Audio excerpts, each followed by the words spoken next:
It was May of 2006, and I was traveling 8,600 miles from my home in Phoenix, Arizona, to Bangalore, India. I grew up in Maine. Traveling to India was something I had never thought was going to be in my future. But I was heading there to onboard a team of employees. It was important to me not only to know their skills, what they wanted out of the job, but about them as people, their culture. So with that in mind, I decided to take a trip to what they call City Market. Now, City Market in Bangalore, India, can best be described as an assault on all of your senses. It's not a tourist destination. In fact, they kept looking at me incredulously when I said, I really want to go there. They're like, no, you don't. No. An assault on the senses. Sights I had never seen before, bright-colored fruits and spices, lots of people. Smells, not all of them were great. There was a lot of livestock around. And did I mention it was May and really, really humid? So crowds of people, all these scents, all these smells, all of these noises that I had never experienced in my life. It was a little overwhelming, to be honest. I kind of stuck out like a sore thumb. So when I spied over in the corner of the market, this alcove, this concrete alcove that not only offered some shade, but it also offered a beautiful visual. See, it was in this basement-like structure that the ladies were sitting there, stringing flowers together, making leis for the temple. These colors in these flowers was absolutely amazing. And the smell of the jasmine in the air was incredible. And they sat there and they delicately strung these together. And as I was walking by and looking at them, one woman caught my eye. You see, she caught my eye because she was probably older than my grandmother.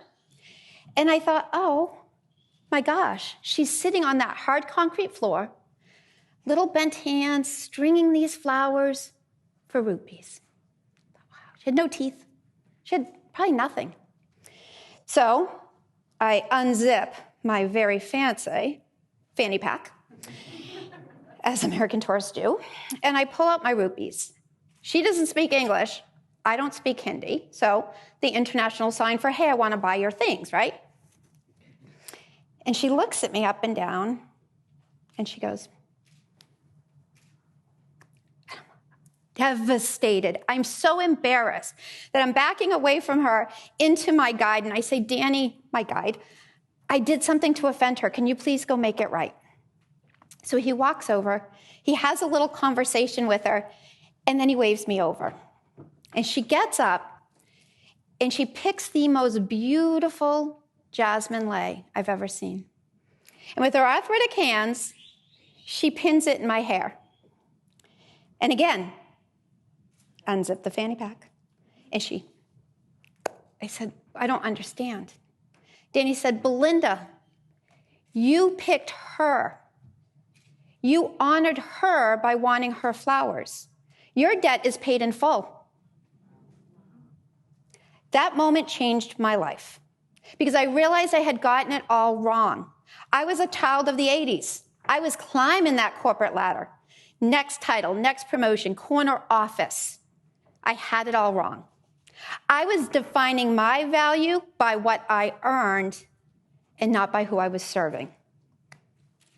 When we put money before honor, we're only going to get so far.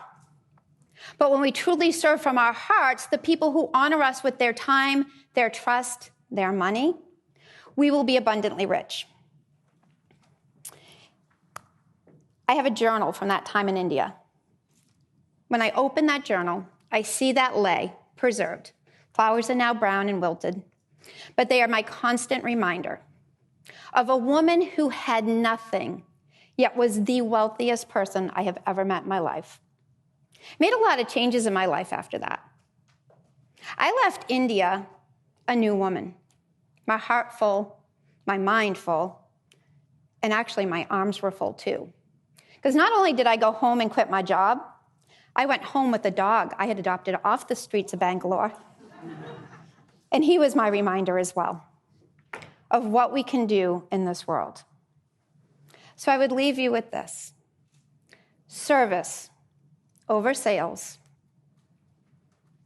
honor over hustle, and most importantly, people over profits. Thank you.